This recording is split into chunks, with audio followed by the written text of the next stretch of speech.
Hello there, Leos. Welcome to your tarot reading. I am so terribly sorry that this video is so late. I hope it is still helpful for you. I hope you are still finding it, that it resonates.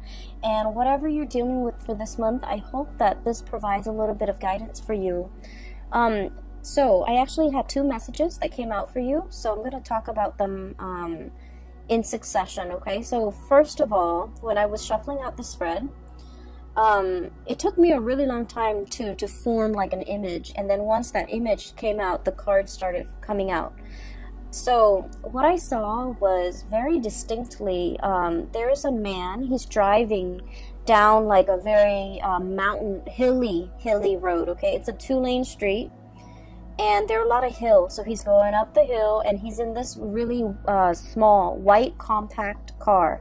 It's a very small car. It looks almost like the 80s in rural America somewhere. It looks like the 80s. So he's like, I can only see the back of the car. And then he goes up the hill, and then as he descends the hill, you see this power plant, okay? And power plants has that insignia that denotes radiation. So there's a power plant. It's white. It's looming in the distance. So it seems like that's his final destination. And then you see him getting closer and closer. The power plant looms larger and larger. It's emitting smoke. And then his car kind of stops at the gate. There's like security. He gets through, gets to the base of the power plant, and he steps out of the car with a full suit and also his briefcase, okay? So I was thinking that he works there. He works in this very intimidating, looming, like, it seems like for many of you, you might work in an environment, in an organization that is like heavily scrutinized, okay? That's what it feels like to me, because the power plant is huge. It's emitting smoke, so who knows what it's allowing to leak into the environment, right? And then on top of that, it has this huge radiation sign, okay? Is huge. The emblem is like on the side of those smokestacks almost. So I feel that for many of you, for whatever reason, there's a lot of commotion around the work that you're doing. Either the company, the organization is facing a lot of scrutiny from the press, from the public, from the neighbors even that surround that physical structure. And so I do feel like, I feel that a lot of you guys identify very strongly with the work that you do. You want work that is meaningful. You want work where your skills and your talents can be on full display. And especially for many of you, you might be like the voice, the face, the model, the mascot for whatever it is that you're working at. You might be a sales rep, for example, for a company that you work at. So you're kind of like the face of the product, okay? You could be very visible in the limelight, especially for many of you. A lot of Leos are politicians, okay? And so I do feel there's a lot of like, you're kind of like in an environment that might be facing a lot of scrutiny, and you're doing the damage control. You might be the PR person that everyone reaches out, and you might have to deflect questions, you might have to create your own red herring in order to distract people from something. From something. You might be hired to take on a position so that you can do damage control. You might be hired on by a firm in order for them to fix something that they've made a mistake on. Now, we are moving away from that November time frame, and November time frame was problematic, especially for a lot of work environment, and especially for when it comes to their public image, because we had a very profound Mercury retrograde period where a lot of deeply buried things are coming to light, okay, or were coming to light. It was in the sign of Scorpio, And so I felt like a lot of things that people kind of sweep under the rug, a lot of deep, dark held secrets, especially as it pertains to companies, organizations, and work environment and things like that. Things that people in power were trying to hide from the public, or truths that they were trying to distort, or you know, just things that they shove away when no one is looking. I feel that all of that might have come to light recently, and as a result of it, you're kind of called in to do some damage control. Okay, so that's what I was feeling. I just feel like the work environment that you're in is facing a lot of scrutiny. The people you might work with, they might have their own personal issues that's facing a lot of scrutiny. Okay, and they're faced with a lot of scrutiny. And I am sensing a lot of people will come to you for the month of December, asking for advice, like, should I do this? Should I do that? Because they're really concerned about their public image. And, you know, it doesn't mean that they're superficial or vain or shallow. I just feel like there's something going on here where somebody's job might be at stake, and you're kind of called in to either provide some guidance, provide some legal advice, expert advice even, how to de-escalate tension, how to de-escalate a potentially volatile situation, how to, you know, do all of those things, okay? I also feel like, you know, you're good at your job. You're paid very well. For many of you, you're paid very well for the work that you're doing. But behind it, I feel that, you know, it's a job. So you try to do what you're told. So, for example, you work with you're hired on as a contractor to do some damage control for a company, and you might not like that company very much. And so, you know, even if you don't agree with it, agree with the things they're trying to hide, the things that they're trying to sweep under the rug, you're hired to do this job. And so you will do it to the best of your capabilities. So I don't see any moral, ethical conflicts here. I just feel almost as if there's a lot of fires to put out, okay? So going back to that image, there's a second part. So, you know, he steps out, and he's in a suit, really nice suit, in this mini car, but he's in a suit, and he holds a briefcase. And so, you know, my initial thought was, oh, he works here, he's an employee. But then I see him like with, in that briefcase, it's not like papers or laptop or things like that. I guess in the 80s, they didn't have laptops. It's not like papers. It's a science kit, okay? So he has like, those what are those, the droppers where you take a little bit of a water sample and you put it into a slide, things like that. He has a dropper, he has machines to test the radiation level, and so he opens it up, puts it on top of the front of the car, the hood of the car, and then he starts to go around the area, the power plant. He starts inspecting. So that's when I was like, oh, he's an inspector. So he's not called out to do some damage control, even though that message applies to some of you. Okay? But on the other hand, you might be also called in to inspect, to appraise, to make a final determination on something, to see whether or not it's sound, whether or not it's safe, whether or not it meets the regulation and the standards. And I feel like for many of you, and this could be, you know, just literally just one person I'm speaking to, but I feel like there was something that was unearthed. All of a sudden, it just came to light, and, you know, you're called in to do to make the final determination, to inspect, to appraise, to look at it. And he does his thing, okay? He walks around multiple times, collecting multiple samples. And then at the end of it, what I saw at the end of that picture, of that scene, was he puts in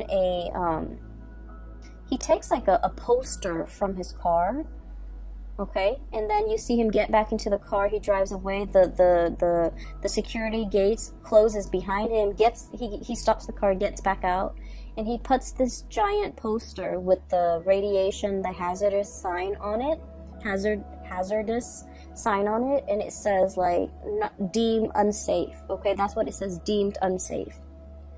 And so I feel that there's a situation around you where you guys are in a very important position to protect people from.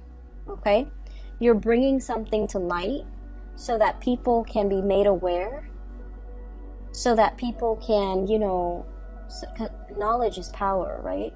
But I feel like there might be something that is unsafe, that is unfit, and you're drawing attention to it. You're calling it for what it is, okay? So in a way, this could be in a work environment, but then I also feel that for many of you, the word unfit parent came in, okay? So you might be, for example, a social worker, where you're inspecting homes, the home environment. Is this a safe place for children to be in? You might be inspecting like a retirement home where they take care of elderly people. You might be inspecting like a preschool, even a high school. You might be like, you know, one of those superintendents or one of those inspectors, academic inspectors, to make sure something is meeting the requirements, it's passing, you know, the regulations and the codes, and make sure other people are abiding by it, because if they don't abide by it, it can cause long-term negative impact on not only, you know, the people that are involved, but the surrounding area, hence this power plant, okay?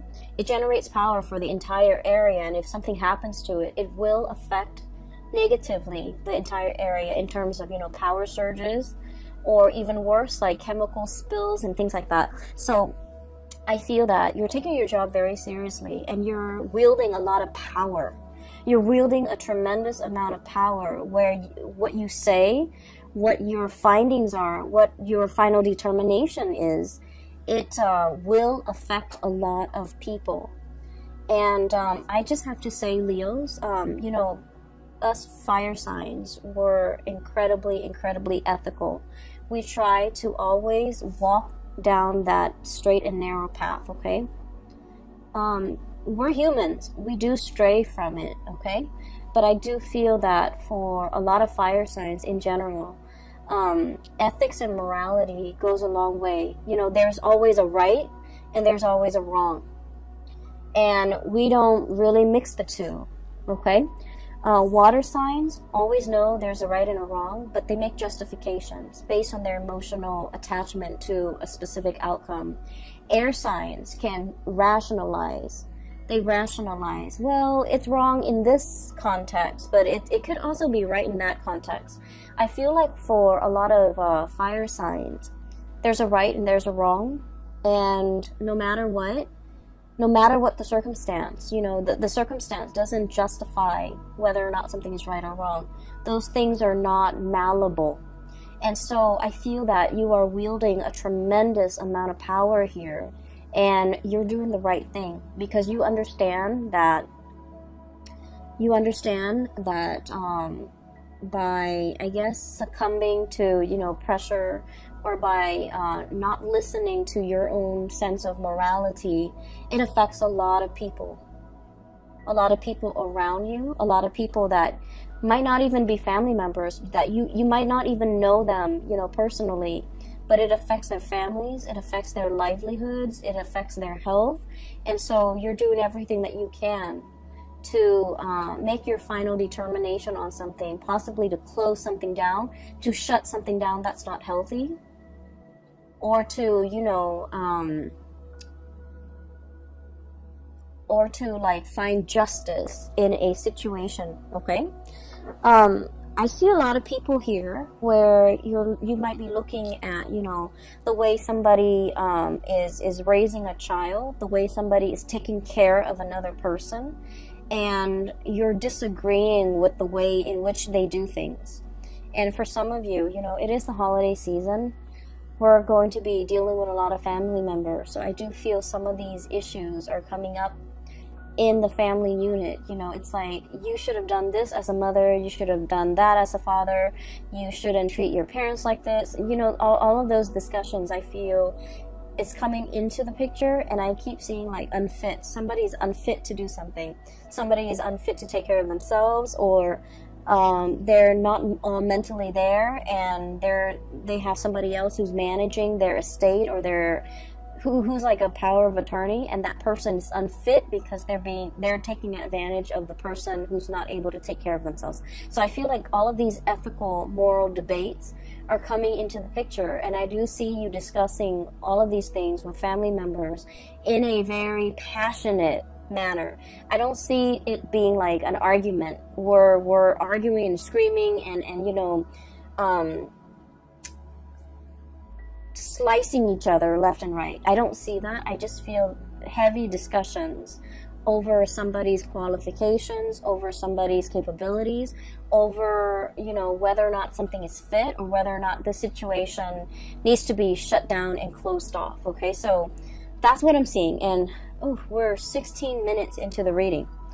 I just wanted to get that out of the way, okay, because I felt like it's much calmer now. I feel a lot calmer. The power plants, you know, the looming sign, that radiation sign is so strong. Like it was so big, it was so visible, and I feel that it just needed, that message needed to be conveyed, because I feel like there's a potentially toxic, hazardous situation, and it needs to be called out. It needs to be labeled for what it is, so that people know to avoid it, and it needs to be shut down. Okay, so that's just the bottom line. On the other hand, on a lighter note, okay, I do see two people here. So let me talk about these two people. I feel like that was the work situation, so let me talk about these two people here. I have one person who is they're very much still interested in you, but I feel that you're turning your back on them, and you're turning away from them, and you're finding love and inspiration and passion and, you know, reciprocity elsewhere. Okay, I feel that you are upset and frustrated with this person, and this person is showing up here as the Knight of Cups. Okay, it seems almost like he's got a blob. It's like a paper bag over his head. Okay, that's what it feels like, doesn't it? So I feel that you are frustrated with this person. I feel that they do a lot of things that frustrate you. I also feel like they're overly affectionate and possibly a little bit needy. And I also feel that they're looking for you, wondering what you're up to, thinking about you, possibly even, you know, trying to reach out to you. And I feel that you respond when you want to, but this person is no longer kind of like your top priority. I feel like once upon a time, the love between the two of you might have been very hot and heavy, okay? Because I do see an energy of like opposites attract. There might be a huge age difference. There might be like a cultural difference. There might also be like, you know, it might be like an interracial coupling type of a thing. But I feel like there's a certain degree of, you know,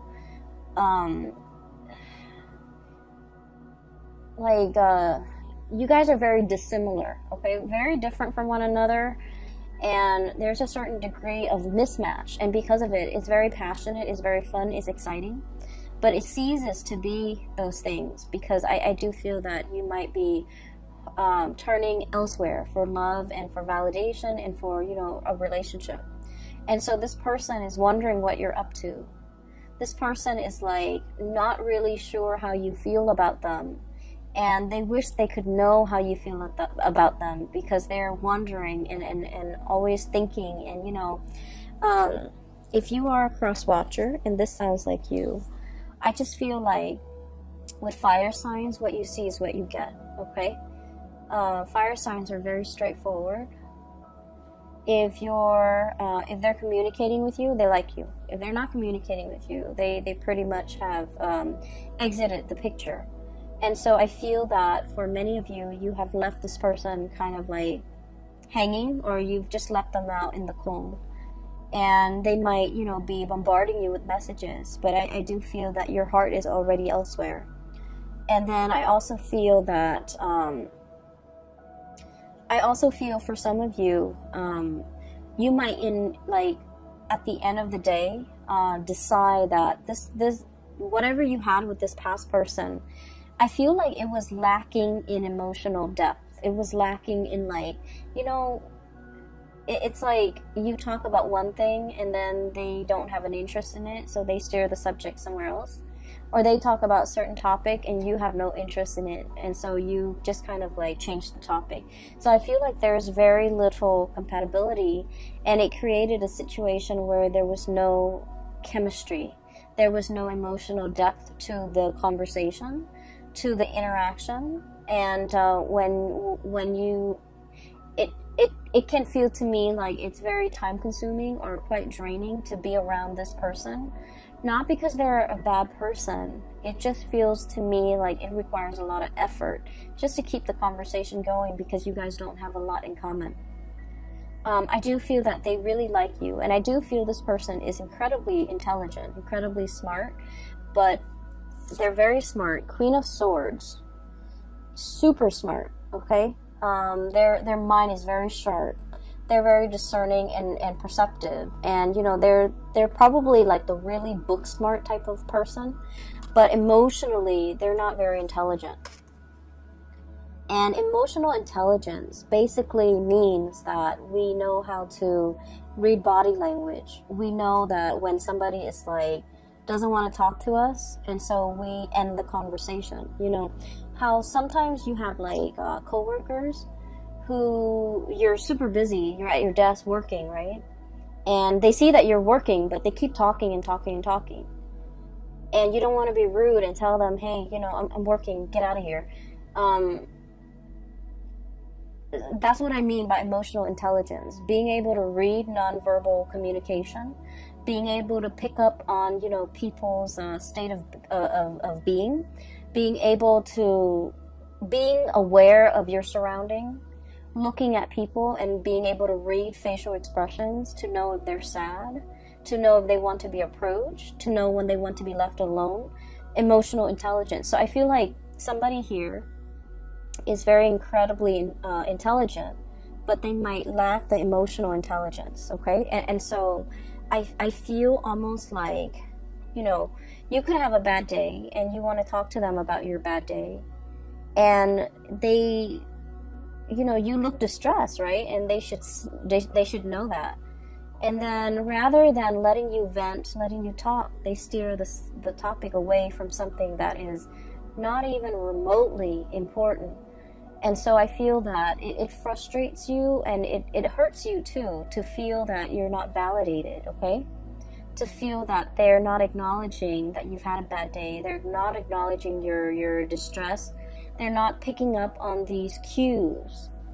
And you're wondering, you know, if they care about me, they should be more attentive. They should be more considerate. But I just feel that they're lacking in the ability.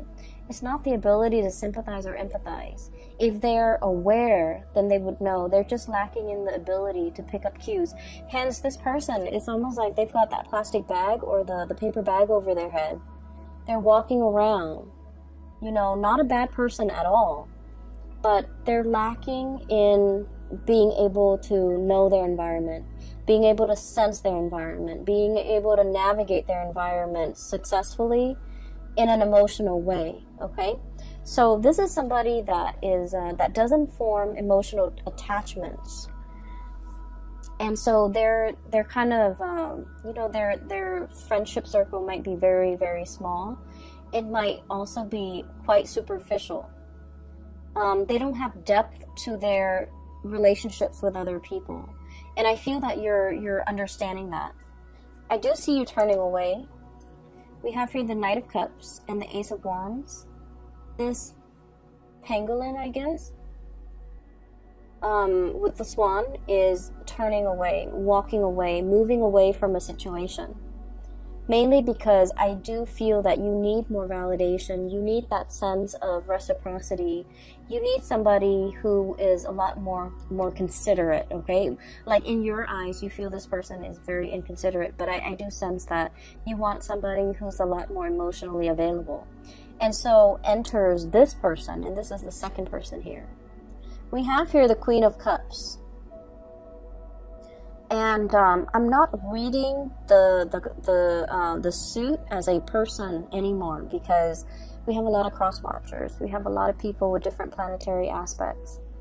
And, you know, astrology is very complicated. It's the sun sign, the moon sign, the rising sign. That's like scratching the surface. That's like 3% of what astrology entails, okay? And so by saying, you know, this is a water sign, sun, moon, or rising, I feel that it just glosses over the entire study of astrology. And so I'm going to read it as just, you know, the energy of a person. This is somebody who's a lot more emotionally available, okay? Just emotionally available. You have a strong emotional connection with them. And because you have such a strong emotional connection with them, you start to feel passion and chemistry with them. You start to feel, and I do feel like this person is quite attractive, very beautiful, very attractive. I'm seeing somebody who's like very well dressed, okay? Like they dress really, really well. They look presentable, they look very nice, they smell good, they're always clean. They're made up, so like they could have a lot of, not a lot of makeup. There's nothing wrong with wearing a lot of makeup, but I feel like they're dressed to go out. Like every time you see them, they look picture perfect. They're dressed to go out. They take care of themselves. They look great. They're beautiful and attractive, and you know, they just look clean, and they just look like they know what they're doing. That they know, that they're aware. You know, whereas this person was kind of like fumbling in the dark. This person is very aware, and so you're shifting from the energy of one person who's kind of clueless to another person who's a lot more, I guess, considerate, a lot more attentive, a lot more observant. A lot more observant.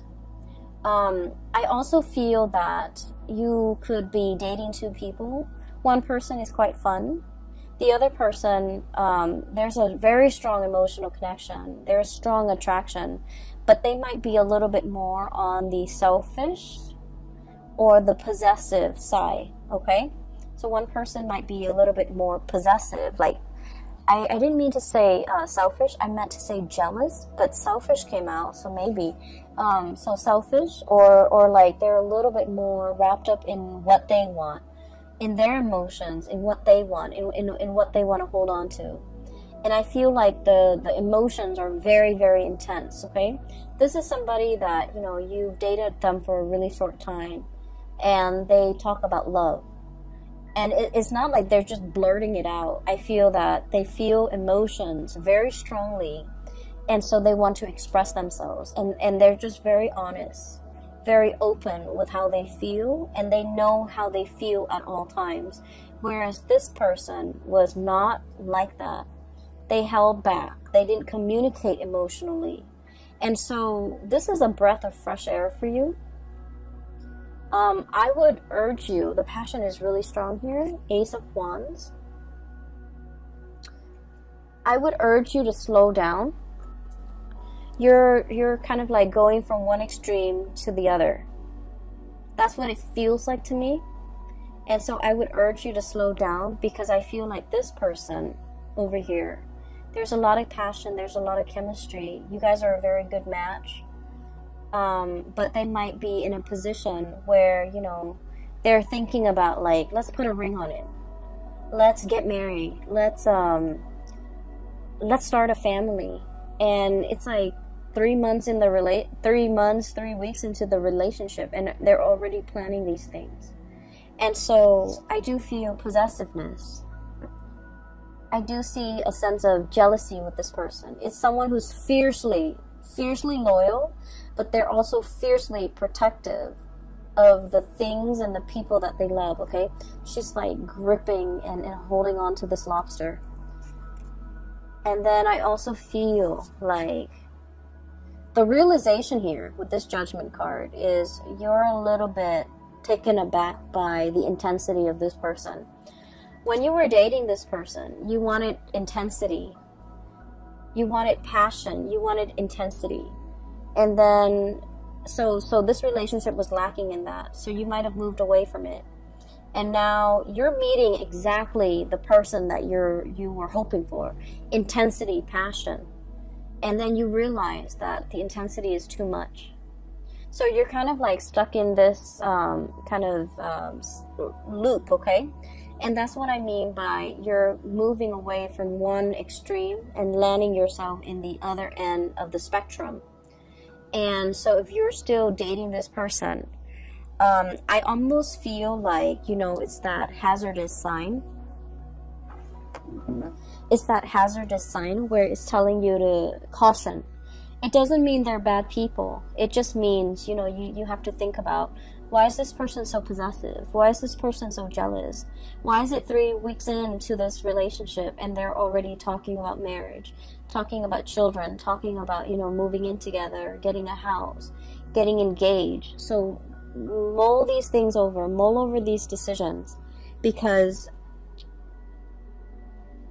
with the Ace of Wands, it denotes to me impulsiveness as well. And so we want to make sure we are on the same page before we can make these, you know, major decisions, okay? Especially if we have children in the picture as well. So I feel like something is starting off really, really fast. It's great. It's passionate. And I feel that this person really likes you. And they might feel that you are the one. And then I also feel you have that ex coming back into the picture. And I feel like they're totally opposite people. On like at first glance, or from what you remember, or from what you know about these two people, they're totally different people. But in its essence, I feel one person is a lot more expressive. The other one was very non-expressive. But at the heart of the matter, their energies are very similar, okay? They might have issues when it comes to emotional expression. One is too much, one is too little. Try to find that balance, okay? You might be that middle ground for them, for both of them. You might be that anchor point, and that's where they gravitate towards you. So just be careful that you have to moderate a relationship. Just be careful that you have to be the one where the other person leans on, because that can create, you know, codependency. So, you know, you want to be careful of that, okay? The second image that I saw for you was, I see this dark corridor. It looks almost like a hospital or like a school. It has a lot of different rooms, and it seems very clean and kind of sterile. And it's dark. It's, I can see a little bit, like I would say 30-40% visibility. It's dark out, the hallway is very dark, and I see this man kind of walking down this corridor, and he can't really see, he can't really see, right? It's dark. So he's holding out his hands, he's walking slowly, he's holding out his hands, trying to feel, you know, for where the walls are, what's in front of him, so that he doesn't trip and fall. So he's walking, and it makes me feel really uncomfortable.